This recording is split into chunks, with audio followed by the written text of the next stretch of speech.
बिस्मिल्लाहिर्रहमानिर्रहीम। अस्सलामु अलैकुम। प्रीवियस लेक्चर में हम लोगों ने रिवैल्यूएशन को बहुत अच्छे तरीके से डिस्कस कर दिया। हर टाइप की रिवैल्यूएशन रिवैल्यूएशन डाउनवर्ड है, अपवर्ड है, इनिशियल है, सब्सिक्वेंट है।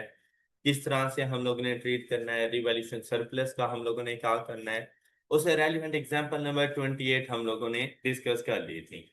एग्जांपल नंबर 29 एंड 30 आप लोगों की होम असाइनमेंट में थी। तो सबसे पहले हम लोग थोड़ा सा इनको देख लेते हैं। जहां पर देखें तो सेम 28 वाली ही रिक्वायरमेंट्स हमारे पास आ रही थी कि हम लोगों ने जर्नल एंट्रीज बनानी है to record the about transaction from the date of acquisition of the plan to the year ended 30 June 2014। तो आई होप कि ये वाली सारी जर्नल एंट्रीज आप लोगों ने अपने पास रिकॉर्ड कर ली होगी, ऐसे ही है। अच्छा, अब यहाँ पर देखें हमारे पास 1 जुलाई 2011 को हमारे पास रीवैल्यूड अमाउंट है 575, जबकि हमारे एसिड की बेसिकली कॉस्ट क्या थी। तो यहां से पता चल गया है कि रिवैल्यूएशन सरप्लस आ गए हैं। फिर हमारे पास इनिशियली इस एसिड की यूजफुल लाइफ कितनी थी? 10 ईयर्स इसकी यूजफुल लाइफ थी हमारे पास। अच्छा, 500 को हम लोगों ने डेप्रिशिएट किया होगा divided by 10 under straight line method of depreciation. तो हमारे पास डेप्रिसिएशन एक्सपेंस 50 का आया होगा। एसिड हमारा पहुंच गया 450 पर। 450 से 575 पर लेकर गए तो 125 का सरप्लस हमें मिल गया। अच्छा, फिर हमारा एसिड 575 पर और उस पर रिवैल्यूएशन सरप्लस है 125 का। फिर 575 डिवाइडेड बाय हम लोगों ने कर दिया 9, तो इसका डेप्रिसिएशन एक्सपेंस आ गया।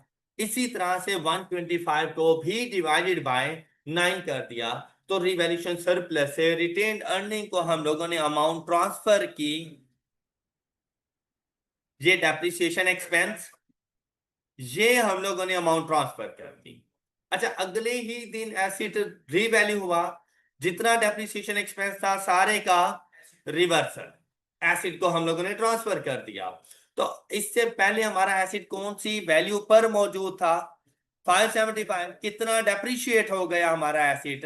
63.89। तो 575 में से अगर हम लोग माइनस करें 63.89, तो हमारे एसिड की WDV हमारे पास मौजूद है 511.11, और एसिड की रीवैल्यूड अमाउंट है हमारे पास 390। तो हम इसको 390 पर लेकर आए तो कितना डाउनवर्ड रिवैल्यूएशन होगी? 121.11। अब एसिड को क्रेडिट तो करेंगे 121.11 के साथ, लेकिन डेबिट, ये एक ऐसा एसिड है जिसके ऊपर पहले से रिवैल्यूएशन सरप्लस मौजूद है। अब आपने ये देखना है कि इनिशियल रिवैल्यूएशन सरप्लस था कितना? 125। कितना ट्रांसफर कर दिया है हम लोगों ने? 13.89। अब देखिए लॉस कितना है? 121.11। 125 का रिवैल्यूएशन सरप्लस, लेकिन उसमें से हम लोगों ने 13.89, ये तो हम लोगों ने रिटेन अर्निंग को ट्रांसफर कर दिया। बाकी लॉस कितना बचता है? रिवैल्यूएशन सरप्लस हमारे पास जो रिमेनिंग है 111.11, जबकि लॉस कितना था? 121.11। तो सारे का सारा रिवैल्यूएशन सरप्लस खत्म हो जाएगा, अभी भी लॉस बच जाएगा। तो अब लॉस 10 का मेरे पास आ जाएगा और ये रिवैल्यूएशन सरप्लस आ, रिवैल्यूएशन लॉस। ये बात क्लियर है? अब जो हम लोगों ने इसको डेप्रिशिएट करना होगा ना, अब हम डेप्रिशिएट करेंगे 390 को over the period of 8 years. तो 390 डिवाइडेड बाय 8, तो 48.75।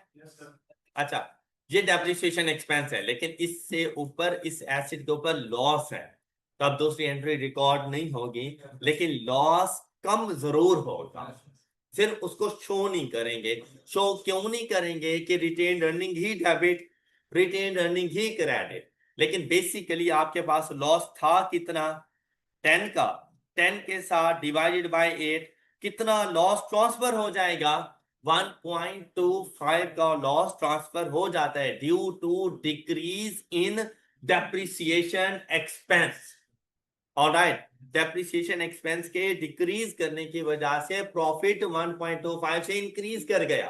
तो लॉस अब 10 का नहीं रहेगा, 1.25 उसको रिकवर हो चुका है, तो बाकी लॉस हमारे पास कितना बच गया, 8.75 का। बात क्लियर? अच्छा, अब जब हम लोग जाएंगे दोबारा से रीवैल्यू करने, इस डेप्रिसिएशन एक्सपेंस का हमने रिवर्सल डाल दिया। उसके बाद अगर आप लोग देखें हमारे पास 390 की रीवैल्यूड अमाउंट थी, डेप्रिसिएशन एक्सपेंस चार्ज किया हम लोगों ने 48 पॉइंट, एसिड की रीवैल्यू डब्ल्यूडीवी कितनी है, 341.25, जबकि अब इसकी रीवैल्यूड अमाउंट कितनी है, ज्यादा है। अच्छा, कितनी ज्यादा है, 38.75। अब एसिड ने डेबिट हो जाना है 38.75 के साथ।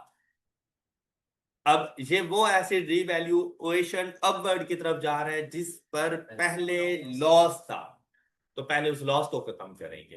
अब वो लॉस 10 का नहीं है, 8.75 का है, तो 8.75 का लॉस रिवर्सल होगा। ओके, और जो एक्स्ट्रा अमाउंट हमारे पास मौजूद है वो रिवैल्यूएशन सरप्लस के तौर पर जाएगी। फिर अब जो डेप्रिशिएट करना होगा ना, वो हम डेप्रिशिएट करेंगे 380 को over the period of 7 year, which is equal to 54.29। Alright, फिर इसके ऊपर रिवैल्यूएशन सरप्लस कितना, 30 का, तो 30 डिवाइडेड बाय 7, तो वैल्यू आ गई 4.29। ये बात क्लियर? अच्छा, इस क्वेश्चन में किसी को आपको इशू, ये वाली एंट्री समझ आ गई? सबसे ज्यादा इंपॉर्टेंट एंट्री यही थी इसकी, कि लॉस 10 के साथ नहीं जाएगा, लॉस 8.75 के साथ जाएगा। क्लियर है ये बात? चलें, अब जो हम लोग डिस्कस करने जा रहे हैं ना, वो है हमारे पास एग्जाम्पल नंबर 30। अच्छा, एग्जाम्पल नंबर 30 की सबसे पहले रिक्वायरमेंट देखें। Calculate the amount of revaluation gain और लॉस टू नियरेस्ट 1000। मतलब अब हम लोगों ने ना ऑल अमाउंट्स इन रुपीज 1000 ही रखनी है। क्वेश्चन में उसने खुद कह दिया, क्लियरली इंडिकेट। अच्छा, फिर उसने कहा नियरेस्ट 1000 मींस दैट हम लोगों ने ना 3 पॉइंट समथिंग नहीं लिखना, हमने उसको कन्वर्ट कर लेना है इन नियरेस्ट 1000 में, clearly indicating the amount that will be recognized in for the year ended 31st March 2000 and 31st March 2000। Profit और लॉस अकाउंट में कितनी अमाउंट हम लोग जाके रिकॉग्नाइज करेंगे, और साथ में assuming that press has a fair value of rupees and fair value of rupees, अब फेयर वैल्यू से मुराद उसकी revalued amount at that day, हर साल के एंड पर। अब क्या कहते हैं यहां पर, Ronnie had recently finished building a new item of plant for its own use. For its own use means that PP का पार्ट बन जाएगा। फिर the item is a press for use in the manufacturing of industrial garments। अब जो उस PP का नाम है ना, वो प्रेस है। फिर साथ में रोनी commenced construction of the acid on 1st April 2013 and completed it on 1st April 2000। तो अवेलेबल फॉर यूज कब हुआ, 1st अप्रैल 2015। रिकॉग्नाइज कब होगा, 1st अप्रैल 2015 को। ऑलराइट, तो मेरे अकाउंटिंग ईयर का स्टार्ट भी 1st अप्रैल है। क्यों? क्योंकि अकाउंटिंग ईयर एंड कब हो रहा है, 31st मार्च, तो स्टार्ट कब होता होगा, 1st अप्रैल। अब ये first year of the business है।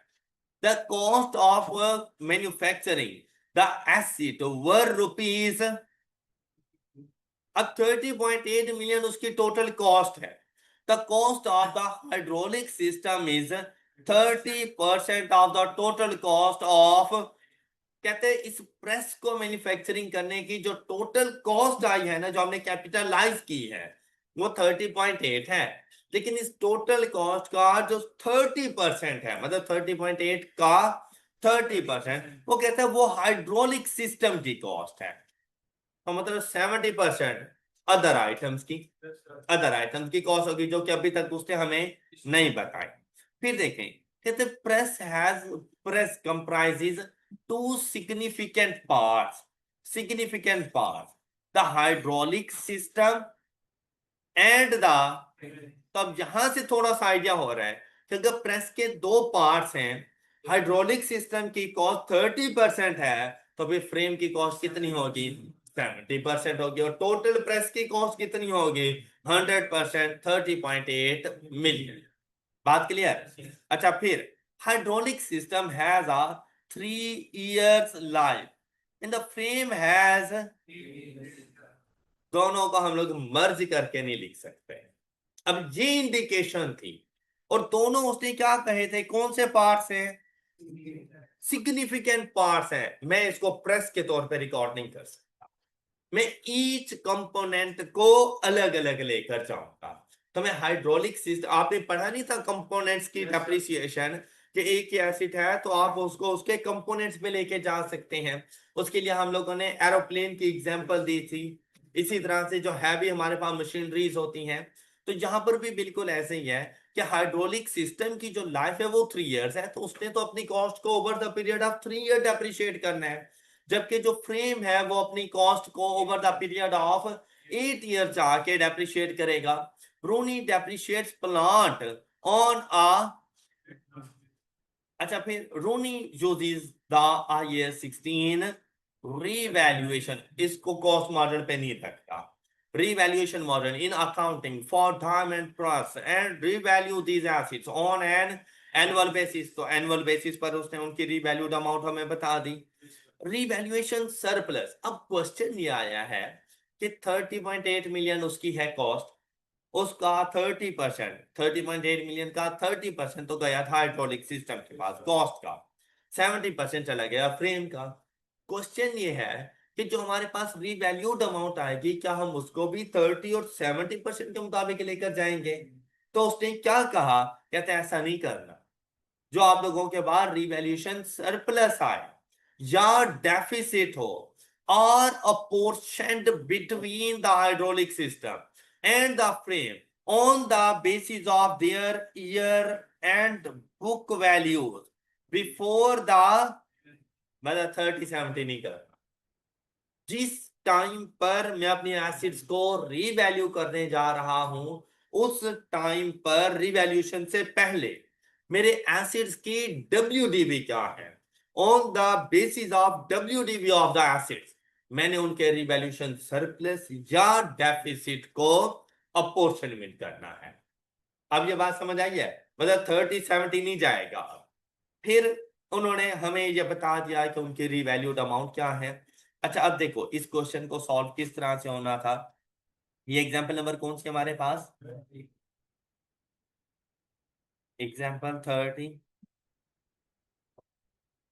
हम लोगों ने उसे क्या बताना है? अमाउंट ऑफ रिवैल्यूएशन गेन और loss, clearly indicating the amount that will be recognised in profit और लॉस। अच्छा, अब देखो इसके लिए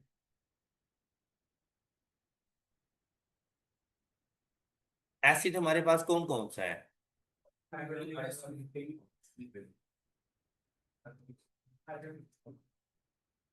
hydraulic system, frame and total. सबसे पहले हम लेकर आएंगे इसमें कॉस्ट। ये देखो, ये एक किस्म की ना वर्किंग है इसकी। First April year 15, cost of the acid. अच्छा, देखो कॉस्ट कितनी है, तो लेकिन हम लोग अब इसको क्या लिखेंगे? Rupees in thousand. तो 30.8 मिलियन नहीं लिखेंगे, हम इसको क्या लिखेंगे? 30,800। तो हाइड्रोलिक सिस्टम की कॉस्ट कितनी बन जाएगी? 30,800 मल्टीप्लाइड बाय 30%, 9240, एंड इसका 70%, 21560। ये बात समझ आ गई। अच्छा, फिर हम लोग पहुंचे 31 मार्च 16, डेप्रिसिएशन एक्सपेंस। हाँ जी। अब डेप्रिसिएशन एक्सपेंस कैसे, एक तो straight line method of depreciation है, दूसरा हाइड्रोलिक सिस्टम की जब डेप्रिसिएशन आपने चार्ज करनी है तो ये आप लोग कैसे चार्ज करोगे, 9240 डिवाइडेड बाय 3, 9240 डिवाइडेड बाय 3। और जब आप लोग अपने पास फिल्म की डेप्रिसिएशन चार्ज करोगे तो वो कैसे चार्ज होगी हमारे पास,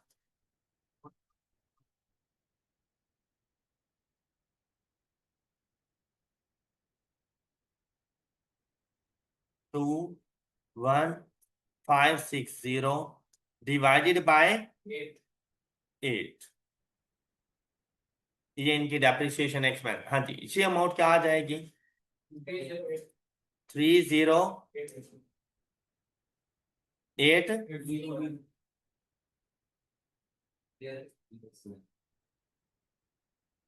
9240 divided by 3 is equal to 3080। तो WDV, हाँ जी,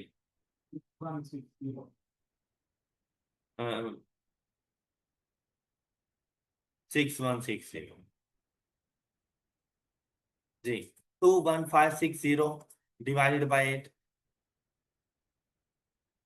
तो डेप्रिसिएशन एक्सपेंस 2695।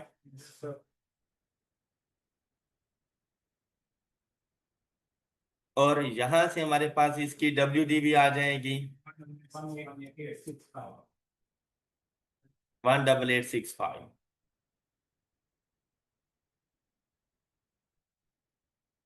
अच्छा, अब यहां पर जो टोटल डेप्रिसिएशन लिखनी है ना वो इन दोनों को ऐड करके लिखोगे। मतलब ऐसा नहीं है कि 30,800 डिवाइडेड बाय, तो डिवाइडेड बाय क्या करूं, तो ऐसा भी नहीं है 3 + 8 कर दें, ऐसा भी नहीं है। तो आपने इन दोनों के डेप्रिसिएशन एक्सपेंस को आपस में ऐड कर देना है, 3080 प्लस 2695, द आंसर इज 5775। ये टोटल डेप्रिसिएशन एक्सपेंस है 5775। अब यहां पर देखिए इसकी WDV क्या आ जाएंगी, 30,800 माइनस आंसर 25025। अब जी आप 31 मार्च 2016 पे पहुंचे, ये एसिड की WDV थी, लेकिन इसी दिन आपका एसिड रीवैल्यू हो गया और उसकी रीवैल्यूड अमाउंट,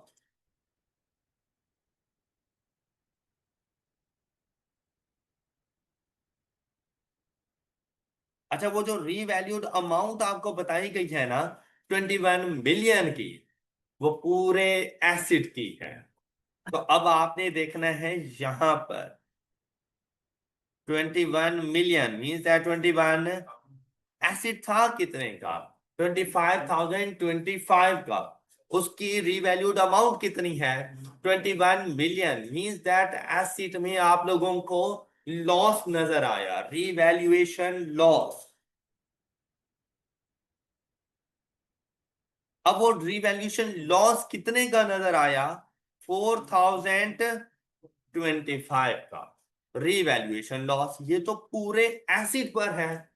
अब क्वेश्चन ये है कि ये लॉस का कितने परसेंट या कितना प्रोपोर्शन मैं हाइड्रोलिक सिस्टम को दूं और कितना प्रोपोर्शन मैं फ्रेम को जाके चार्ज करूं, या ये जो 21 मिलियन की फेयर वैल्यू है इसमें से हाइड्रोलिक सिस्टम की फेयर वैल्यू कितनी है और फ्रेम की फेयर वैल्यू कितनी है। अगर क्वेश्चन में कोई और चीज मेंशन ना होती, मतलब अगर क्वेश्चन में मुझे ये वाली चीज ना बताता तो मैं कॉस्ट को ही बेस बना, मैं ऐसा कर सकता था। लेकिन फिर मुझे अजम्पशन लिखनी पड़ती कि भाई मैं किस चीज को अज्यूम कर रहा हूं, किसको बेस बना रहा हूं और उसके मुताबिक कैलकुलेशन कर रहा हूं। लेकिन जब क्वेश्चन में आ गया कि अब आपने कॉस्ट का 30-70 नहीं लेना जैसे कॉस्ट के लिए किया था, अब आपने क्या करना है, उनके रीवैल्यूड अमाउंट का प्रोपोर्शन लेना है। अब वो हम लोग कैसे करेंगे, जैसे अगर मैंने कैलकुलेशन करनी है ना हाइड्रोलिक सिस्टम की, लॉस आया, तो इसके लिए हमारे पास वैल्यू बनेगी 6160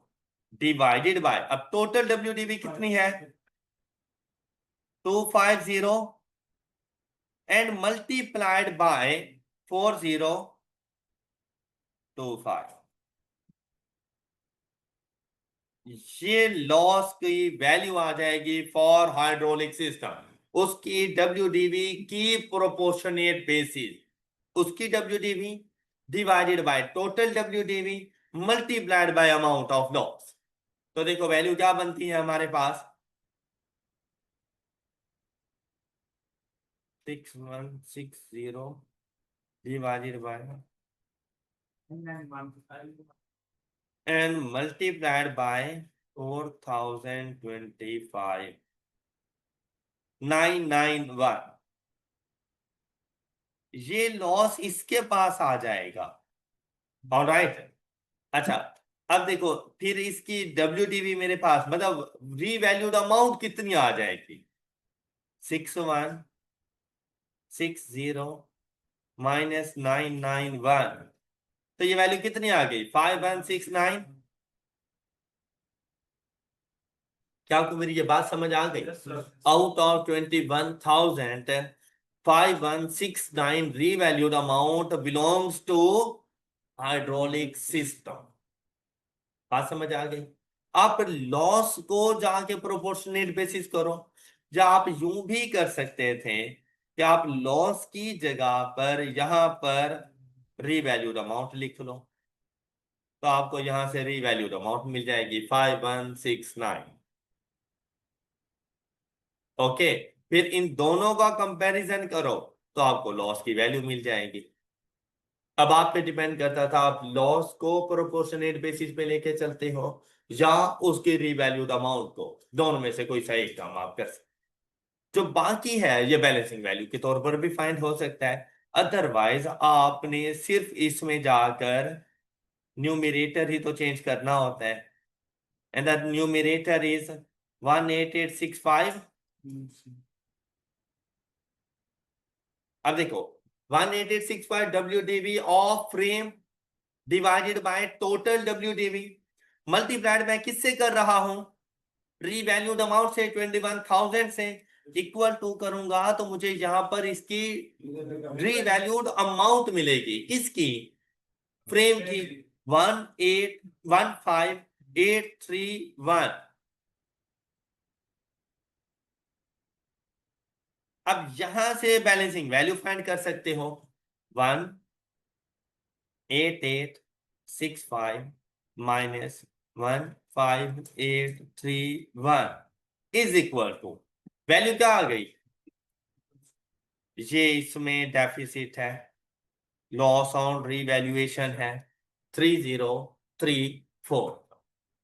बात क्लियर, और यही 3034 यूं भी आ सकता था कि ये जो फ्रैक्शन आपने फाइंड की है यहां मल्टीप्लाइड बाय 4025, ये देखो 3034। एनी प्रॉब्लम, बात समझ आ गई है सब बच्चों को।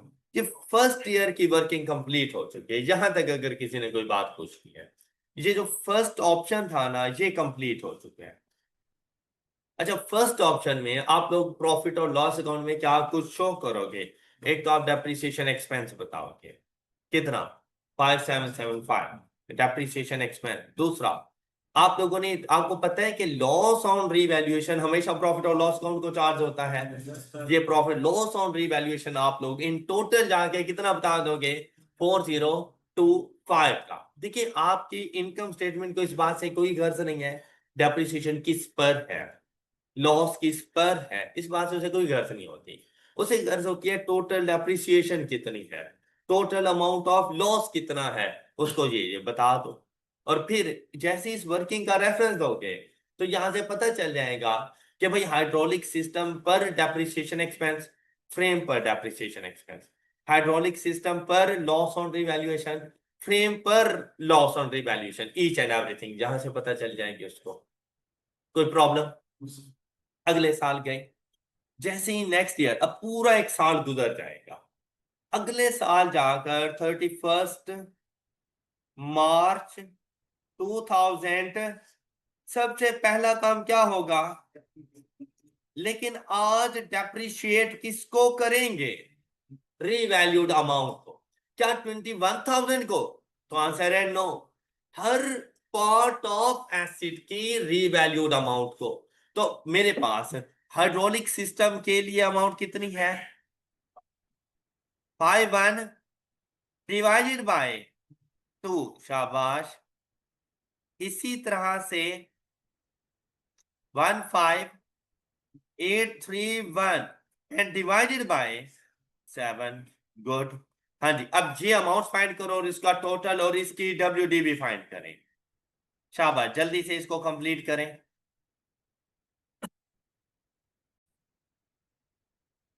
हाँ जी, अब आपके पास ये डेप्रिसिएशन एक्सपेंस कितना आ जाएगा? 5169 divided by 2 is equal to 2585। तो जो वैल्यू आपके पास बाकी बच जाएगी वो 2584। तो फिर बैलेंसिंग ऑफ कर लिया करो ना जरा। अच्छा, यहां से देखो, 15831 divided by 7 is equal to two two 1 या 2? टू।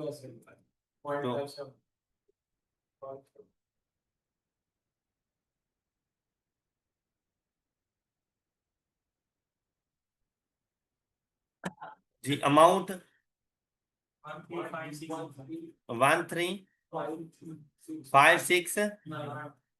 अच्छा जी, डेप्रिसिएशन एक्सपेंस का टोटल 4847 डिवाइडेड बाय, मतलब वैल्यू कितनी आ जाएगी ये? 16153। अच्छा, ये डब्ल्यू है कब? 31 मार्च 2017। अब जब 2017 की बात करेंगे ना, तो प्रॉफिट और लॉस अकाउंट में एक तो उसका डेप्रिसिएशन एक्सपेंस जाएगा, ये 4847। दूसरा, एसिड रीवैल्यू हो गया, रीवैल्यूड अमाउंट, और रीवैल्यू होकर कौन सी वैल्यू पर पहुंच गया? 19.6 मिलियन। मतलब क्या लिखेंगे हम लोग यहाँ पे? 19,600 हम यहाँ पे लिखेंगे। अच्छा, तो एसिड में इंक्रीज नजर आ रहा है, कितने का इंक्रीज नजर आ रहा है? 3447। अब ये हम लोगों ने प्रोपोर्शनेट बेसिस पे लेके आना है डब्ल्यू की रीवैल्यूएशन गेन। सारे का सारा सरप्लस नहीं है, तो यहाँ पे वर्ड गेन यूज करो फिलहाल। ओके, क्योंकि अभी इसने लॉस को अक्यूमुलेट करना है जरा। लॉस जितना बाकी है उसमें से निकलेगा, जो बाकी एक्सेस अमाउंट होगी वो रिवैल्यूएशन सरप्लस के तौर पे जाए। तो यहाँ पे रिवैल्यूएशन गेन लिख लो। अब क्या करो, 2584 divided by 16153 and multiplied by 3447। तो ये वैल्यू कितनी आएगी? 15। दोबारा, बस 551।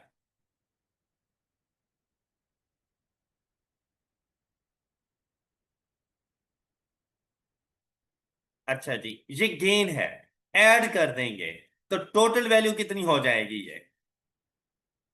3135। 4 + 1 इज इक्वल टू 5। जी, नेक्स्ट ये वाली अमाउंट 2896। 6 + 1 करके ये 7 होगा ना टोटल। टोटल का भी ख्याल रखा करे ना। अच्छा, अब इन दोनों को ऐड करो। 4 6।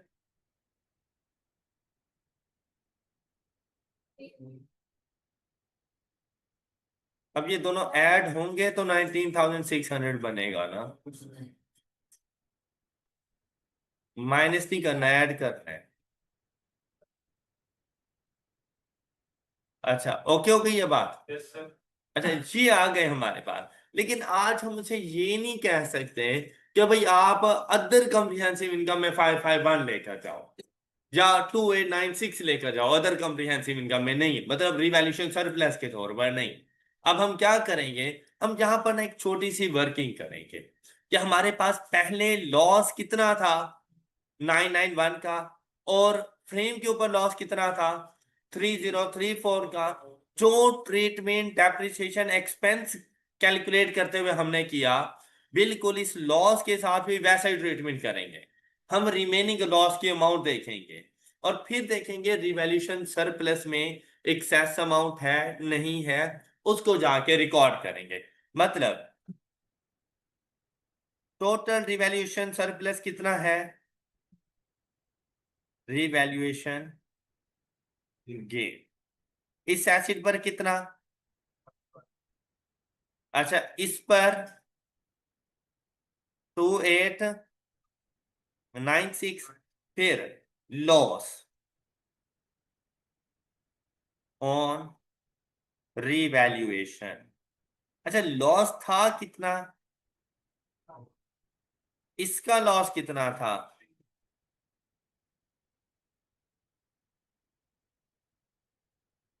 Reversal of loss, reversal of loss. हाँ जी, due to decrease in depreciation expense. इसका जो रिवर्सल होना है ना, वो हम लोग रिकॉर्ड करेंगे, ये देखें इस तरह 991 इसको डेप्रिशिएट कर रहे थे over the period of 2 years। हाँ जी, बताएं जरा।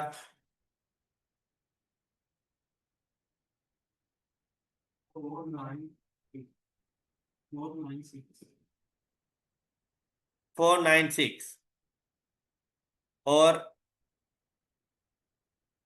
3034 डिवाइडेड बाय 7 4। अच्छा, अब देखिए रिमेनिंग लॉस कितना बच जाएगा आपके पास।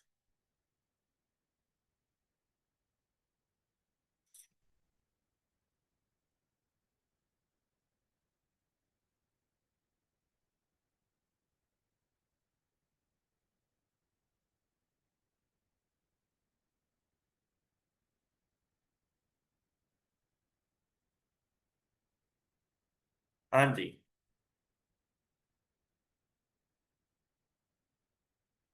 991 495 आ जाएगा ये तो।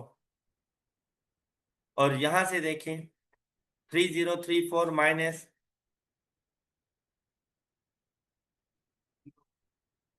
अच्छा ये लॉस हैं जो अभी तक मौजूद हैं, या रिवैल्यूएशन गेन में से माइनस कर दो, तो जो आपके पास रिवैल्यूएशन सरप्लस आएगा 551 माइनस 495।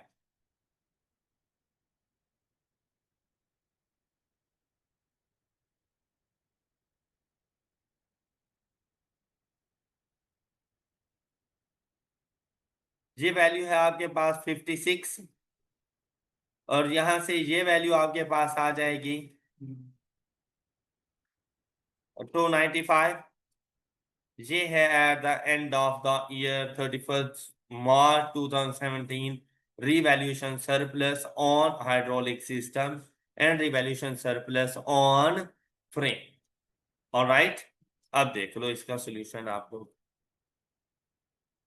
देखो, requires that each part of an item that has a cost that is significant in relation to the total cost is depreciated separately. Therefore, the cost recognized at initial recognition must be allocated to each part accordingly. तो ये हम लोगों ने कर लिया, जहां तक पहुंचे।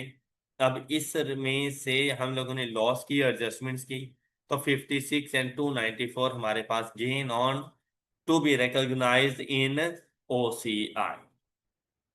आई होप कि ये वाला सोल्यूशन अच्छे तरीके से क्लियर है सब। चले, अब हमारे पास द मोस्ट इंपॉर्टेंट IS 16 के अंदर जिसका मैक्सिमम चांसेस होते हैं कि आपके पास इसका क्वेश्चन आ सकता है। मतलब एक तो आपसे जर्नल एंट्रीज पूछी जा सकती हैं जो आप लोगों ने example number 28, example number 29 solve की है। एक तो आपसे ये पूछी जा सकती है, दूसरा आपसे डिस्क्लोजर रिक्वायरमेंट्स पूछी जा सकती है। तो अब हम लोग एक क्वेश्चन सॉल्व करेंगे कि अगर हमसे रिक्वायर किया जाए उसकी डिस्क्लोजर रिक्वायरमेंट्स के बारे में, तो हमने उस क्वेश्चन को किस तरह से जाके हैंडल करना है। जैसे यहाँ पर एग्जांपल नंबर 31 बिल्कुल ऐसी ही आपको दिखाई दे रही है जैसे आपने example number 29, example number 28 solve की है। लेकिन इसकी उनकी जर्नल रिक्वायरमेंट्स क्या थी, जर्नल एंट्री। इसकी रिक्वायरमेंट देखिए हमारे पास क्या आ रही है, prepare a note on property plant and equipment including comparative figure for inclusion in year's financial statement for the year ended 31st December 2000। मतलब जो मैंने नोट बना के देना है वो 31st December 2015 का देना है। साथ में कंपैरेटिव, तो 15 का कंपैरेटिव कौन बनेगा, 2014। तो 2014 की वर्किंग भी बताऊंगा लेकिन 13 नहीं बताऊंगा। ओके ना, 13 उसने मुझसे पूछा है। अब देखिए जैसे जर्नल एंट्रीज, वो जब कहते हैं ना from the date of acquisition, तो फ्रॉम द बिगिनिंग हम लोग चलते हैं। लेकिन जब वो नहीं कहेगा, वो कहेगा फॉर द ईयर एंड 31 दिसंबर 2015, तो मैं भाई सिर्फ 15 की ही उसे जर्नल एंट्रीज बना के दूंगा, मैं 14 13 की नहीं बना के दूंगा। लेकिन अगर वो कहते हैं विद कंपैरेटिव, तो साथ में मैं 14 भी बना के दूंगा। तो इधर भी जो मैंने क्वेश्चन सॉल्व करना है ना, वो for the year 31 December 2014 and 15 करना है। तो मतलब मेरे क्वेश्चन का स्टार्टिंग पॉइंट कौन सी डेट से होगा, 1 जनवरी 2014। तो सबसे पहले अपने क्वेश्चन का स्टार्टिंग पॉइंट देखा करो, क्या आपके क्वेश्चन का स्टार्टिंग पॉइंट क्या होगा, 1 जनवरी 2014। उससे पहले क्या कुछ हो चुका वो मैंने शो नहीं करना अपने सोल्यूशन में। ऑलराइट, फिर देखो इन अकॉर्डेंस विद IFRS। अब क्वेश्चन को पढ़ेंगे। अब लिमिटेड, अब ये क्वेश्चन नोट ऑन पीपी आया है तो एग्जाम पॉइंट ऑफ व्यू से बहुत इंपॉर्टेंट हो गया है। Note on PP single acid के लिए भी हो सकता है, ये मल्टीपल एसिड्स के लिए भी हो सकता है। तो सबसे पहले हम लोग सिंगल एसिड के लिए जाकर इसको देखेंगे। अब देखो किस तरह से करना है। AL uses the revaluation model for subsequent measurement of its property, plant and equipment, has a policy of revaluing its assets on an annual basis using net replacement value method। तो जो मेथड हम apply कर रहे हैं इसी method को net replacement value method कहा जाता है। The following information pertains two years building.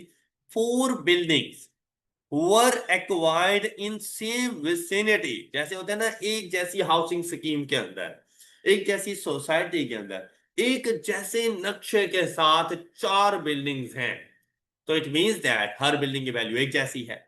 वैसे अगर देखा जाए ना तो आपका एक प्लॉट या एक घर मौजूद हो किसी एक सोसाइटी में, सेम एरिया में आपका एक और घर किसी दूसरी सोसाइटी में मौजूद है ना, तो उसकी वैल्यू एक जैसी नहीं होगी। लेकिन सेम विसिनिटी से क्या मुराद है कि एक ही सोसाइटीज में एक जैसी वैल्यू के साथ मौजूद है। फिर ऑन 1 जनवरी 2000, जबकि मेरे क्वेश्चन का स्टार्ट कब हो रहा है, 1 जनवरी 2014 से जाके हो रहा है। ये बात क्लियर। तो मतलब इस टाइम पे मैंने इनको एक्वायर किया था कॉस्ट और rupees 300 million। The useful life of the building on the date of acquisition was 20 years। तो ये जो 300 million है ये बेसिकली 4 बिल्डिंग्स की टोटल कॉस्ट है, ईच बिल्डिंग नहीं है। तो ऐसा नहीं है कि 300 multiplied by 4 is equal to 1200, आप लोग जाके लिख लो, ऐसा नहीं है। तो अगर 300 की 4 बिल्डिंग्स हैं तो फिर एक बिल्डिंग कितने की है, 75 मिलियन की। 300 डिवाइडेड बाय 4, 75 मिलियन की एक बिल्डिंग आपके पास मौजूद है। फिर EL depreciate building on a trail and over their useful life, the results of revaluation carried out during the last 3 years by premier valuation services, an independent firm of valuers, और as follows। और ये हमारे पास revaluation का data आ गया। और revaluation हर साल के start में जाके हो रही है, 1 जनवरी, 13, 14 एंड 15। लेकिन 15 में एक और काम हुआ। On 30th June 2015, one of the building was sold for rupees। तो ये तो रिवैल्यूड एसिड है, तो रिवैल्यूड एसिड का डिस्पोजल पढ़ा हुआ है ना हम लोगों ने। तो एक रिवैल्यूड एसिड डिस्पोज हो गया। मेरी बात समझ आई आपको? अच्छा, अब हम लोगों ने जब नोट ऑन पीपी बनाना हो तो वो कुछ इस तरह से हमारे पास बनेगा। एग्जाम्पल नंबर कौन सी है हमारे पास? एग्जाम्पल 31। सबसे पहले आप लोगों ने लिखना है business name Abid limited, note on PPE.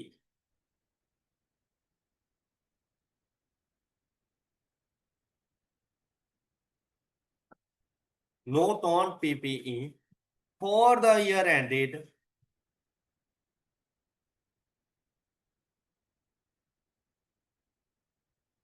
31 दिसंबर 2000। आपने जिस ईयर के लिए नोट बनाने हैं ना, तो आपने वही डेट लिखनी है।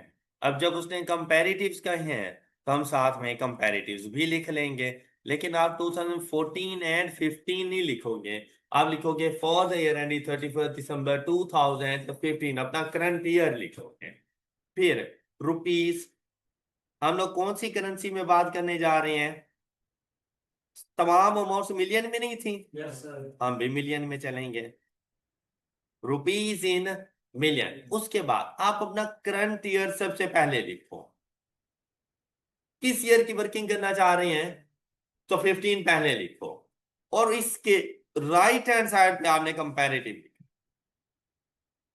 मेरी बात समझ आई? अच्छा, फिर आपने ना कॉस्ट के बारे में बताना है। मैंने आपको नोट ऑन पीपी बनाना पहले भी सिखाया हुआ है, तो आपने ना कॉस्ट के बारे में सबसे पहले बताना है। कॉस्ट, ये हेडिंग है तो इसको जरा अंडरलाइन कर लिया करो। यहां पे लिखा करो balance brought down. All right. अच्छा, सबसे पहला काम ना आप लोगों ने इसकी फॉर्मेटिंग पर ही करना है कि इसका फॉर्मेट किस तरह से होना चाहिए कि नोट ऑन पीपी का। तो जब आपको फॉर्मेट बनाना, मतलब फॉर्मेट आपकी फिंगर टिप्स पे हो कि कोई भी क्वेश्चन है, चाहे सिंगल एसिड है चाहे मल्टीपल एसिड है, उसको फॉर्मेट ये है। तो ये फॉर्मेट सबसे पहले बना लिया करो। अब जैसे ब्रॉड डाउन लिखोगे, आप ये देखो कि ये जो आपके पास एसिड्स हैं, ये रिवैल्यूएशन मॉडल पर हैं या कॉस्ट मॉडल पर हैं?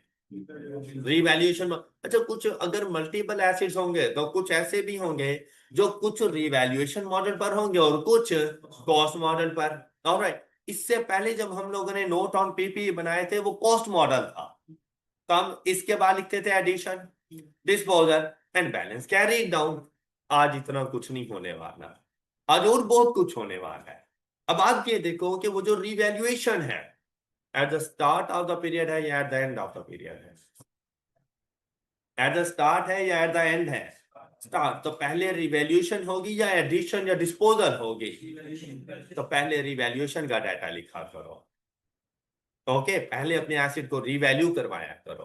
तो जैसे रिवैल्यूएशन करवाते हैं, सबसे पहला काम क्या होता है? Transfer of accumulated depreciation. Transfer of, मतलब जैसे ही ओपनिंग बैलेंस लिखो उसके बाद एक्यूमुलेटेड डेप्रिसिएशन का ट्रांसफर करवा दो। एसिड अपनी डब्ल्यूडीवी पर आ जाएगा। जैसे ही डब्ल्यूडीवी पर आएगा, या तो मिलेगा रिवैल्यूएशन गेन या मिलेगा, अब हमें क्या पता क्या मिलेगा, तो इस तरह से लिखो कि अगर मैं ब्रैकेट में लिख दूं तो ये रिवैल्यूएशन लॉस होगा, और अगर मैं पॉजिटिव वैल्यू लिखूं विदाउट ब्रैकेट तो वो रिवैल्यूएशन गेन। मैं यहाँ पे रिवैल्यूएशन सरप्लस नहीं लिख रहा, क्योंकि मुझे नहीं पता सरप्लस में कितनी अमाउंट आएगी, वो बात का मसला है। एसिड में इंक्रीज या डिक्रीज, आपने सिंपल वही अमाउंट लिखनी है। क्लियर? अच्छा, फिर जब रिवैल्यू हो गया, अब देखो ड्यूरिंग द पीरियड क्या किसी किस्म की कोई एडिशन हुई? अगर हुई होगी तो लिख लीजिएगा सामने। कोई डिस्पोजल हुआ और बैलेंस कैरीड डाउन।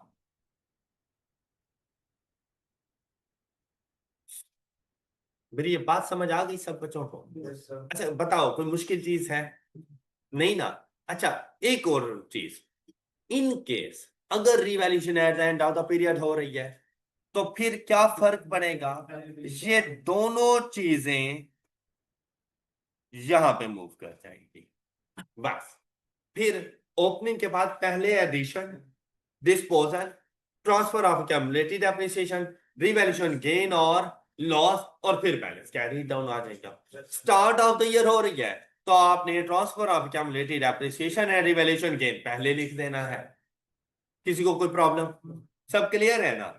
अच्छा नेक्स्ट देखो, मतलब ये बहुत इजी काम होने लगा है, अब आप लोगों के लिए सबसे ज्यादा इजी काम होने लगा है। फिर जैसी कॉस्ट का सारा डाटा आप लोग अपने पास लिख लो, उसके बाद आपने करना है accumulated depreciation।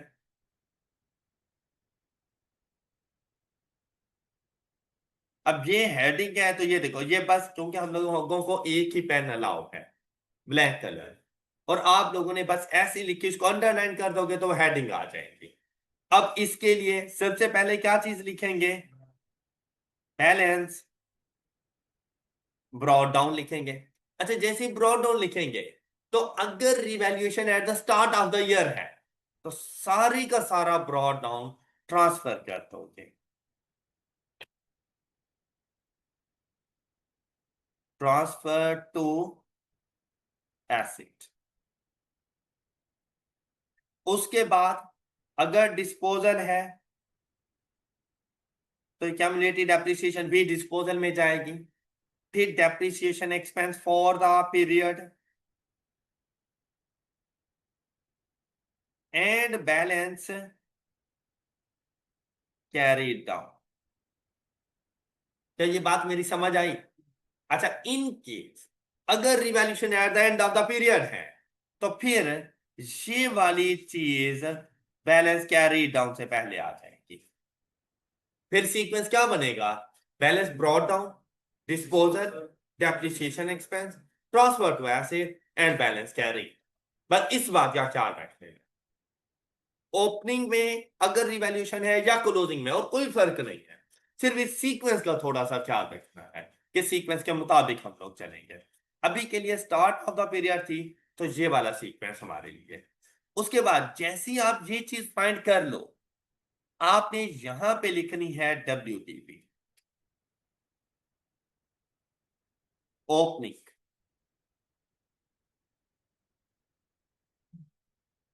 And WDV closing. अच्छा इनको लिखने के लिए आप लोगों ने ना सिर्फ एक छोटा सा काम करना है कि ब्रॉड डाउन के सामने लिख लेना A, कैरी डाउन के साथ लिख देना B, एक्यूमुलेटेड डेप्रिसिएशन के ब्रॉड डाउन के साथ लिख लेना C, और एक्यूमुलेटेड डेप्रिसिएशन के कैरी डाउन के साथ लिख लेना D। तो WDV कैसे आती है आप लोगों के पास? Cost minus accumulated depreciation. तो ओपनिंग WDV फाइंड करनी है तो opening cost minus opening accumulated depreciation. अब वर्किंग इधर शो करने की अब जरूरत नहीं, अब सिर्फ क्या करेंगे, A माइनस, तो क्लोजिंग कैसे आएगी आपके पास? अब ये सबसे ज्यादा इजी वर्किंग होगी, अब बार बार उसको बताने की जरूरत नहीं है कि ये वैल्यू कैसे प्लस माइनस मैंने की है, वो खुद ही देख लेगा। बात क्लियर है? अच्छा ये तो जरूरी काम है कि हर क्वेश्चन के लिए आपने ये चीजें करनी है। उसके बाद कुछ चीजें ऐसी हैं जो मैंडेटरी है, जो हर हाल में हम लोगों ने बतानी है, वो हम लोग बाद में देखते हैं। पहले अब इस टेबल को फिल करना है। जैसे इस टेबल को फिल करने के लिए आए तो भाई यहां पे थोड़ा सा जरा गौर करें। बेसिक जो मेरा सोल्यूशन है ना वो 15 और 14 है। अब इसने कहा नहीं है, लेकिन फॉर योर अंडरस्टैंडिंग मैं, क्योंकि ये फर्स्ट क्वेश्चन है तो मैं साथ में 13 और 12 बना के दे रहा हूं। लेकिन ये इसका ताल्लुक इस क्वेश्चन के सोल्यूशन से नहीं। मेरी बात समझ आई है? सिंगल एसिड है तो टोटल का कॉलम भी नहीं बनता। इन केस ये दो एसिड्स होते हैं तो मैं टोटल को कॉलम भी साथ में बना रहा होता। अब क्या करूंगा मैं? अब सुनिएगा जरा, मैं 2012 मतलब from the date of acquisition question को स्टार्ट करने लगा। बहुत सिंपल सा है, कोई मुश्किल चीज नहीं है, इजीली हैंडल कर लोगे। सबसे पहला जो आप लोगों ने काम करना है ना, वो कॉस्ट के ऊपर का। मुझे बताओ 1 जनवरी 2012 क्या आपके पास कोई एसिड था? क्या एसिड का कोई ओपनिंग था? नो। बैलेंस ब्रॉड डाउन नहीं था आपके पास। ब्रॉड डाउन आपके पास, ब्रॉड डाउन क्या होता है? प्रीवियस ईयर का क्लोजिंग। क्या प्रीवियस ईयर में कोई बैलेंस था? अब जी जो 1 जनवरी को आ रहे हैं ना, ये ब्रॉड डाउन नहीं है, ये एडिशन ड्यूरिंग द पीरियड है। मेरी बात समझ आई आपको? तो आपने ब्रॉड डाउन के सामने ये देखो। अब देखो, अगर ब्रॉड डाउन नहीं था तो एक क्यूमुलेटिव डेप्रिसिएशन का ब्रॉड डाउन भी तो नहीं होगा ना। उसके भी ओपनिंग के सामने हमने डैश लगा दिया। क्लियर? तो फिर ओपनिंग WDV भी तो नहीं होगी आपके पास। मेरी बात समझ आ रही है? अच्छा, अब जस्ट ना पोस्टिंग है, और जितनी अच्छी आप पोस्टिंग करते जाओगे ना, आपका क्वेश्चन सॉल्व होता जाएगा। आप ऐसा क्या करो, आप सारी चीजें एक साथ ना लेके चलो। आप ना सबसे पहला काम ना कॉस्ट के ऊपर कर सकते हो, या जिस तरह आपको ज्यादा इजी लगे। अब मेरा जो मेथड होगा वो किस तरह से होगा? एडिशन ड्यूरिंग द पीरियड हुई। देखो, अभी स्टार्ट है तो लाजिम बात है कुछ भी ट्रांसफर नहीं हुआ। जब ट्रांसफर नहीं हुआ तो गेन और लॉस भी नहीं है। एडिशन ड्यूरिंग द पीरियड कितनी है? 300 की एडिशन है। कुछ भी डिस्पोजल नहीं है। यही मेरे पास बैलेंस। कोई डाउट? क्लियर है ना यहाँ तक? अच्छा फिर सुन, यही कॉलम मैं क्यूमुलेटिव डेप्रिसिएशन के लिए वैसे पूरा कर नहीं सकता इसी को, क्योंकि रिवैल्यूएशन है। तो जब तक डेप्रिसिएशन नहीं होगी मैं ट्रांसफर कैसे करूं? और जब तक ट्रांसफर नहीं होगी तब तक रिवैल्यूएशन गेन और लॉस का नहीं पता चलेगा। तो अभी क्यूमुलेटिव डेप्रिसिएशन इसकी देख लो। देखो भाई, कुछ भी ट्रांसफर नहीं करना, डिस्पोजल नहीं हुआ, depreciation expense for the year 300 divided by 20 is equal to 15।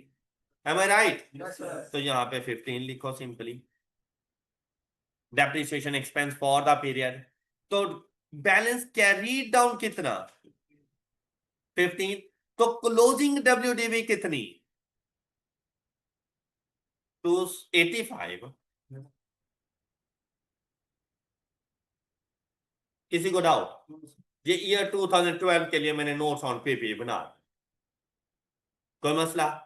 अच्छा, यही जो क्लोजिंग बैलेंसेस हैं, यही 2013 के लिए 300, यहां से 15, और ओपनिंग WDV कितनी आ जाएगी? अब देखो साथ साथ ना मुझे WDV का भी पता चलता जा रहा है। अच्छा, अब 1 जनवरी 2013 को आपका एसेट रीवैल्यू हो गया, कौन सी वैल्यू पर? 323 पर। अब बात सुनिएगा, जैसे ही मैंने सुना ना कि रीवैल्यू हो गया, मैंने अपनी कैलकुलेटेड एप्रिसिएशन उठाई सारी की सारी, और इसमें आके ट्रांसफर किया नेगेटिव साइन के साथ, क्योंकि एसिड का balance positive side debit side पर, और इसने जाना होता है क्रेडिट साइड पर, तो ये लेस करती है, तो नेगेटिव साइड के साथ। और यहां से देखो, हमेशा याद रखना, at the date of revaluation accumulated balance accumulated depreciation account balance is net. तो देखो नील हो नहीं गया ऑन 1 जनवरी 2013, और एसिड अपनी कौन सी वैल्यू पर आ गया है? WDV, और वो कितनी है? तो देखो यहां से भी पता चल जाएगी, 285। तो 285 के एसिड को कौन सी वैल्यू पर लेकर जाना है? 323। तो पता चलने गया इंक्रीज है, कितने का इंक्रीज है? तो यहाँ पे 38। यहाँ पे सिंपली क्या लिखोगे? 38। कोई डाउट? क्या कोई एडिशन, क्या कोई डिस्पोजल? तो क्लोजिंग वैल्यू क्या आ जाएगी? Revalued amount. और रीवैल्यूड अमाउंट, अब कोई एडिशन डिस्पोजल नहीं हुआ, तो रीवैल्यूड अमाउंट हमारे पास कितनी थी? 323। क्लियर? अच्छा, फिर कोई डिस्पोजल नहीं, डेप्रिसिएशन एक्सपेंस। अब जब डेप्रिसिएशन एक्सपेंस की बारी आएगी तो 323 डिवाइडेड बाय 19। 323, टोटल 20 थे ना, एक साल गुजर गया तो बाकी 19 साल रह गए।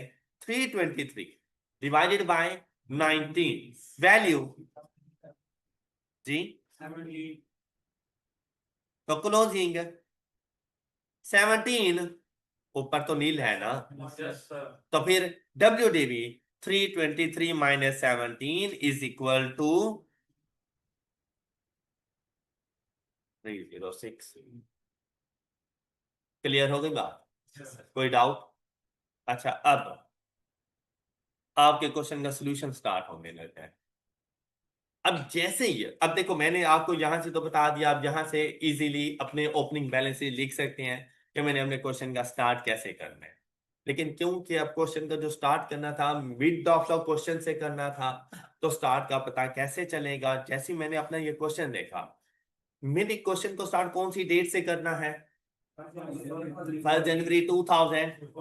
तो ये जो वैल्यू मिल रही है 1 जनवरी 2014, ये तो during the period account for करूंगा ना, एम आई राइट? तो ये ओपनिंग नहीं बनने वाली, ये ओपनिंग नहीं बनने वाली। तो ओपनिंग कौन सी वैल्यू है? इससे पिछली रिवैल्यूड अमाउंट। इससे पिछली रिवैल्यूड अमाउंट क्या है? आपकी कॉस्ट का ओपनिंग बैलेंस 323 बनेगा। अगर यही होता 31 दिसंबर 2013, तो फिर मैं इसको ओपनिंग जाके बना देता। ओके, मतलब आपके पास ये देखो, ये वाला काम 252 पे तो एसिड को भी मैंने लेकर आना है। उससे पहले एसिड कौन सी वैल्यू पर है? क्या मुझे बताओ, 31 दिसंबर 2013 को एसिड 252 पे पहुंच गया? नहीं ना। तो फिर मैंने ये देखना है कि 31 दिसंबर 2013 को एसिड कौन सी वैल्यू पर है, वही उसका ओपनिंग बनेगा। कौन सी वैल्यू पर है? तो मैंने 323 को यहां पे लिखा। मेरी बात समझ आई है? अब अगर एसिड का मैंने ओपनिंग लिखा, तो मैंने सोचना है क्या रिलेटेड एप्रिसिएशन का ओपनिंग। तो फिर मैं क्या सोचूंगा कि ये 323 फ्रॉम 1 जनवरी 2013 टू 31 दिसंबर 2013, एक साल का मुझे डेप्रिसिएशन एक्सपेंस देगा। और उसका एक साल का डेप्रिसिएशन एक्सपेंस क्या होगा? अब यहां से कैलकुलेशन हो जाएंगे कि 20 ईयर्स उसकी यूजफुल लाइफ थी, ईयर 2012। तो 2012 की डेप्रिसिएशन चार्ज करवा चुका होगा, 13 की एक साल की डेप्रिसिएशन चार्ज करवानी है, तो इसको डिवाइडेड बाय 20 नहीं किया होगा उसने, डिवाइडेड बाय 19। तो 323 divided by 19 is equal to, अब मैंने आके यहां पर 17 लिख देना है।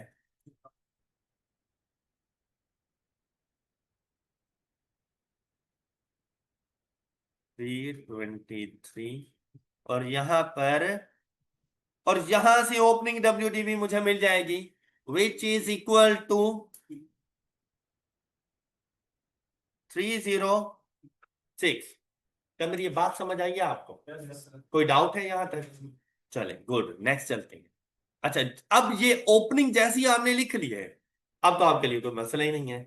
आपको पता है कि 1 जनवरी 2014 का ऐसे वैल्यू हो रहा है, ये 17 उठाओ,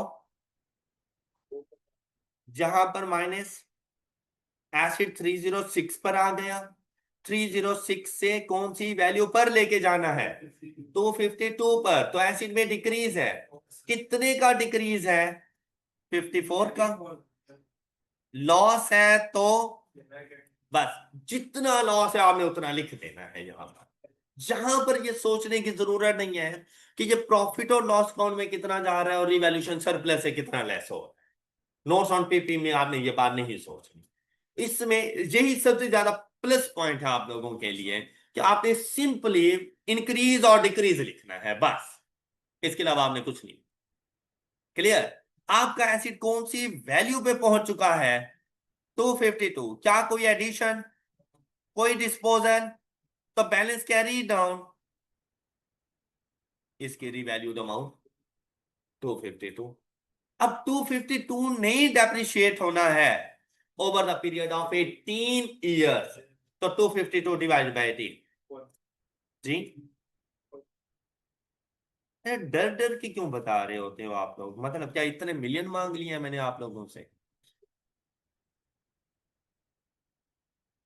14, तो 252 में से 14 माइनस कर दो,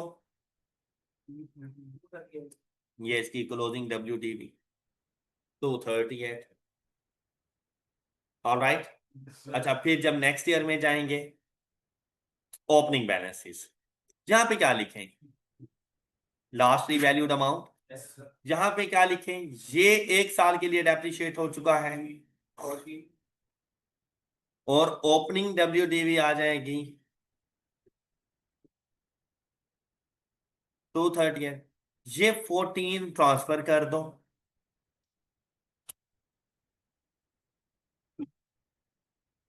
ये 14 ट्रांसफर किया। अच्छा एसिड कौन सी वैल्यू पे पहुंच गया है, 238 पर, मैंने इसको कौन सी वैल्यू पे लेके जाना है, एसिड में इंक्रीज है, कितने का इंक्रीज है जी, 34 का इंक्रीज है, तो पॉजिटिव लिख दो। क्या कोई एडिशन है, नहीं, डिस्पोजल है, डिस्पोजल है इन ईयर 2015। अच्छा वो disposal one of the building, सारी की सारी नहीं है, और ये जो 80 है ये उसकी सेल प्रोसीड्स है, टू कैलकुलेट गेन और लॉस ऑन डिस्पोजल, मतलब आप यहां पर 80 माइनस नहीं कर सकते, मेरा एसेट अकाउंट तो अपनी रिवैल्यूड अमाउंट पे बन रहा है, ऐसे ही है ना, कॉस्ट और रिवैल्यूड अमाउंट। तो भाई आप ये देखो, मुझे बताओ 252 आपके एसेट की क्या कॉस्ट है, नहीं क्या है, तो डिस्पोजल की भी तो रीवैल्यूड अमाउंट जाएगी ना, अगर ये एसिड अकाउंट एट कॉस्ट होता तो डिस्पोजल की कॉस्ट माइनस करते ना हम लोग, तो अगर रीवैल्यूड अमाउंट पे है तो डिस्पोजल की भी रीवैल्यूड अमाउंट। आपके पास चार एसिड्स की रीवैल्यूड अमाउंट कितनी, ये, क्योंकि 1 जनवरी 2015 को तो ये हो चुकी है ना वैल्यू, वो तो ओपनिंग थी 252, क्या उसके बाद आप उसको चेंज नहीं कर चुके? अब ड्यूरिंग द पीरियड जब जाओगे तो अब आपके पास चार एसिड्स की रीवैल्यूड अमाउंट कितनी, 272 है, ना के 252, और ना ही वो 300 जो कॉस्ट थी। तो आपके जब चार एसिड की रीवैल्यूड अमाउंट 272 है और चारों सेम वेसिनिटी पर मौजूद थे, तो हर एसिड की रीवैल्यूड अमाउंट भी तो इक्वल इक्वल होगी, क्या ख्याल है? तो आपने यहां पर इसको डिवाइडेड बाय 4, तो एक एसिड की रिवैल्यूड अमाउंट कितनी हो जाएगी, तो यहां से आपने जो माइनस करना है ना वो 68 करना है।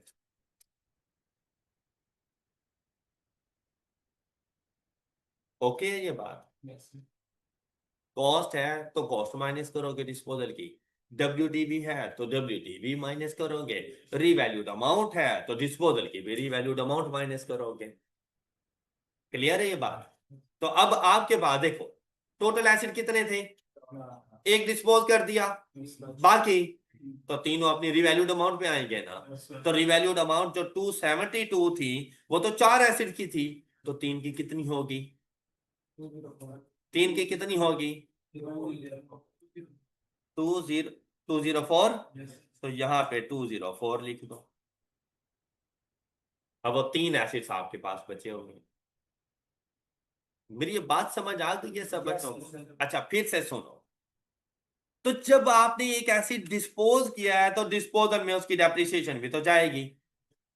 अच्छा मेरी बात सुनना, जरा गौर से बात सुनना, कितनी डेप्रिसिएशन जाएगी, कितने अरसे के लिए डेप्रिसिएशन, पहली चीज डेप्री हम डिस्पोज कर कब रहे हैं, अच्छा अब अगर आप गौर करो, आप देखा करो कि लास्ट टाइम रीवैल्यू कब हुआ एसिड, 1 जनवरी करंट ईयर 2015, तो 1 जनवरी को तो हर किसी की क्यूमुलेटिव डेप्रिसिएशन नील हो चुकी थी, तो अब अगर इसका कोई डेप्रिसिएशन एक्सपेंस होगा भी तो सिर्फ फॉर द 6 मंथ्स होगा, तो सिर्फ 6 मंथ्स की इसकी डेप्रिसिएशन देख लो।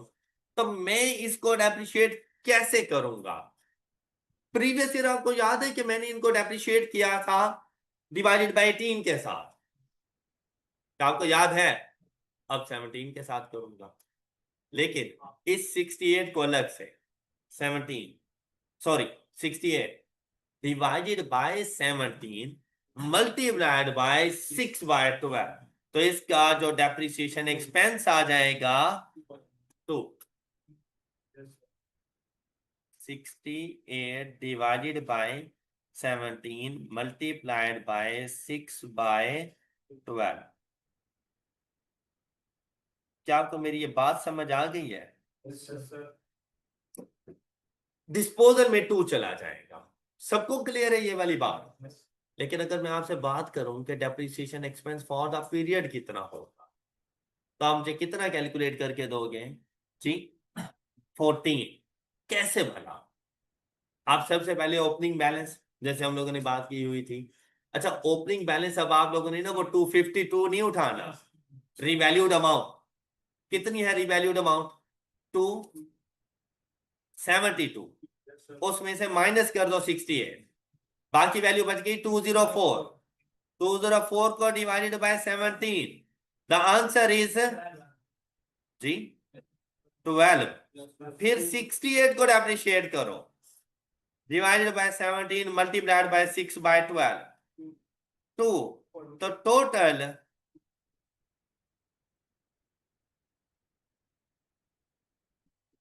बात क्लियर? तो बैलेंस कैरी डाउन कितना आ जाएगा? 12 आएगा। एक्यूमुलेटेड एप्रिसिएशन का बैलेंस कैरी डाउन कितना आ जाएगा? 12। बात क्लियर? अच्छा, सिंपल सी बात थी। Eight the end of the year आपके पास कितने एसिड मौजूद हैं? कितनी बिल्डिंग मौजूद है?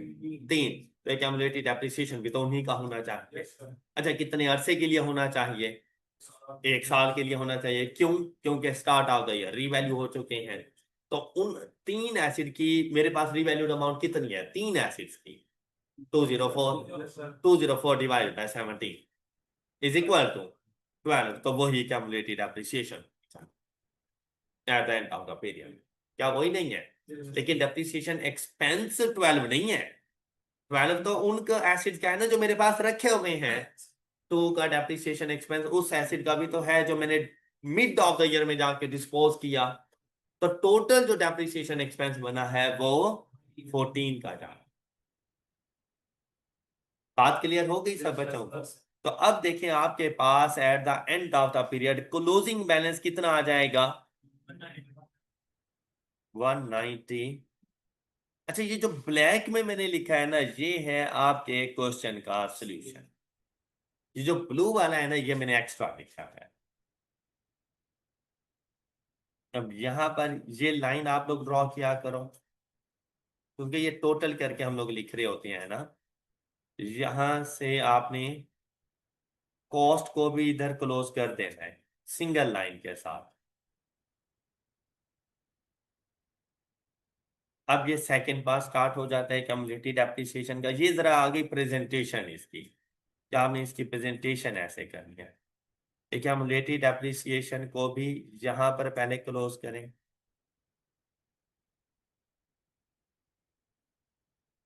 और इसके टोटल को यहां पर लिख दें।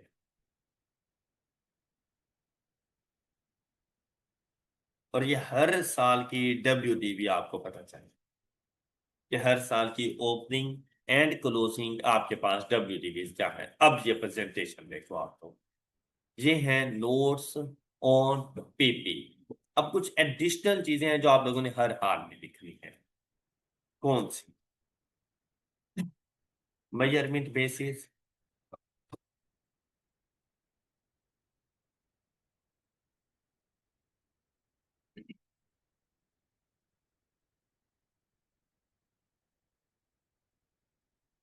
डेप्रिसिएशन मेथड,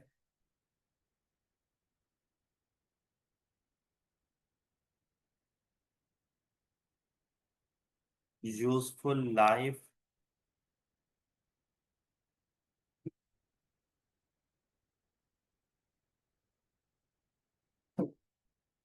अच्छा, अब यहाँ पे देखें मेरे पास, क्योंकि अब एक ही एसिड है, तो सिंपली आपने यहाँ पे लिख लेना है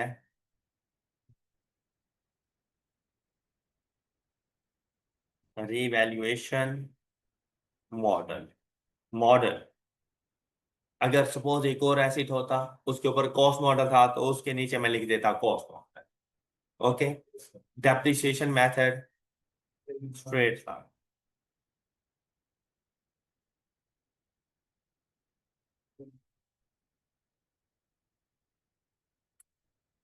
अच्छा, यूजफुल लाइफ।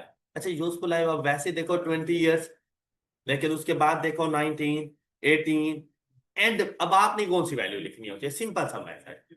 इस साल एसिड को डेप्रिशिएट करते हुए आपने यूजफुल लाइफ क्या कंसीडर की थी? आपने 17 ईयर्स लिखी है। करंट ईयर को डेप्रिशिएट करते हुए आपने यूजफुल लाइफ क्या कंसीडर की? ओके, तो हमने 17 कंसीडर की थी, तो आपने यहाँ पे 17। ये तीन चीजें चाहे कॉस्ट मॉडल है, चाहे रिवैल्यूएशन मॉडल है, भाई यहां तक तो हर हाल में होगा। चाहे कॉस्ट मॉडल है, चाहे रिवैल्यूएशन मॉडल है, यहां तक आप लोगों ने नोट ऑन पीपी हर हाल में बना कर देना है। फिर डिस्क्लोजर रिक्वायरमेंट्स में कुछ डिस्क्लोजर रिक्वायरमेंट्स होती हैं ऐसे एसिड्स के लिए जो कॉस्ट मॉडल को फॉलो करते हैं। कुछ डिस्क्लोजर रिक्वायरमेंट्स होती हैं ऐसे एसिड के लिए जो रिवैल्यूएशन मॉडल को फॉलो करते हैं, उनके लिए कुछ एक्स्ट्रा बातें हमें बतानी पड़ती हैं। और कुछ जर्नल रिक्वायरमेंट्स होती हैं, ये जितनी भी मैंने लिखी है ना, ये सारी जर्नल रिक्वायरमेंट्स हैं। ओके, जर्नल मींस दैट जो कॉस्ट एंड रिवैल्यूएशन मॉडल दोनों पर अप्लाई है। अब क्योंकि मेरे पास रिवैल्यूएशन मॉडल था, तो इसमें कुछ एडिशनल चीजें भी हम लोगों ने बतानी होती हैं, जो कि इंशाल्लाह हम लोग नेक्स्ट लेक्चर में डिस्कस करें। ओके, कि एडिशनल रिक्वायरमेंट्स हमने कौन कौन सी लिखी है। लेकिन यहां तक अगर आप लोग अपना क्वेश्चन लिख लेते हो ना, और ये क्वेश्चन हो सपोज 20 मार्क्स का, तो 15 मार्क्स हो गए हैं आप। ऑलराइट, ये 20 मार्क्स का क्वेश्चन है, जो है कि आपने आपसे पूछना है। क्लियर हो गई? अच्छा, अब बात सुनिएगा। ये तो एक ही एसिड था, लेकिन अगर ये मेरे पास हो मल्टीपल एसिड, दो एसिड, तो अगर दो हैं तो ये देखें, current year, comparative year, acid A, acid B, अगर सी है कोई एसिड तो एसिड सी, लेकिन एंड पे टोटल जरूर लिख लेना। हाँ, अगर क्वेश्चन में मना कर दे comparatives are required but total columns are, फिर लिखने की जरूरत नहीं। ओके, अदरवाइज अगर ये वाली बात वो ना करता, तो मैं जैसे लिख रहा था ना बिल्डिंग कंप्यूटर फिटिंग, मैं एंड पे टोटल जरूर लिखता। फिर मैं नेक्स्ट ईयर पे जाता, नेक्स्ट ईयर में फिर मैं ऐसे ही एसिड लिखता और उनका टोटल। अब ऐसे जब क्वेश्चन सॉल्व करना हो ना, तो आपने क्या करना है? सपोज आपको बिल्डिंग ज्यादा इजी लग रहा है, बिल्डिंग का कंपैरेटिव और करंट कंप्लीट कर, फिर आप किसी और एसिड पर जाओ। फिर आपको फिटिंग ज्यादा इजी लग रहा है, आप फिटिंग को कंप्लीट कर लो। मतलब ये कोई हार्ड एंड फास्ट रूल नहीं है कि सबसे पहले कॉस्ट ही कंप्लीट करो फिर आपने दूसरे एसिड पे जाना है, नहीं ऐसा नहीं है। आपको जो चीज जहां पर इजी लग रही है ना, आपने वहां पर उसको पोस्ट कर देना है। इस बॉक्सेस में, इस टेबल में वैल्यूज के लिखने के नंबर हैं, बस वो आपने। क्लियर? तो एग्जाम्पल नंबर 32 आप लोगों की होम असाइनमेंट है, साथ में एग्जाम्पल नंबर 38 आप लोगों की होम असाइनमेंट। ओके, और जितना मैंने नोट्स बना के दिए ना, आपने उतने बना कर आने, उसे एडिशनल नहीं। जितने मैंने नोट्स बनाए हुए हैं आपने उतने बना दिए। That's all for today. अपना बहुत सारा ख्याल रखिए, नेक्स्ट लेक्चर में मिलेंगे। अल्लाह हाफिज।